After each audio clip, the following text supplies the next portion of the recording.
Hey guys, Steve Zonardo here with Remax West, Zonardo Associates. Happy Tuesday morning. Quick talk, just talking about inventory. Currently right now we're at 14,889 units. 12 units actually sold last week.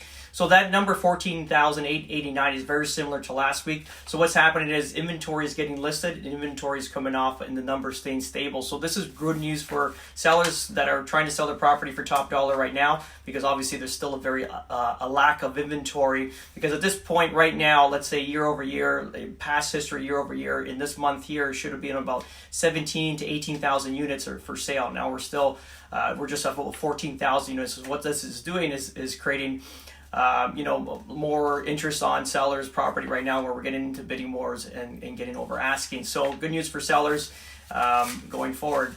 Talking about investment properties, we're just closing on another investment property and having a chat with my mortgage agent going forward about, let's say, the future wealth building in Canada.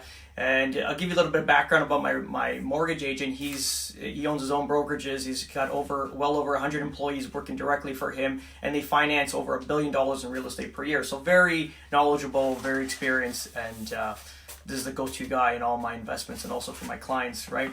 So with that said, there's the government and also the banks are setting in new regulations where investment properties are going to be almost eradicated for people like yourself and myself, where we want to buy a few properties and then for retirement and add to our portfolio for ultimate wealth. And what they're doing now is they're basically shrinking that down, or you won't be able to have an option to buy an investment property, because they're going to just make it just so strict to do that. So before, what we used to do with when you had multiple properties is you would deal with an A bank until your A bank would say, okay, your debt level's too high, we can't, you're too risky for us, we're not going to take you anymore. Then we'd go to a B bank where you get higher rates, a little bit higher rates, but still very good terms, and you can still do deals or assemble real estate with the B banks.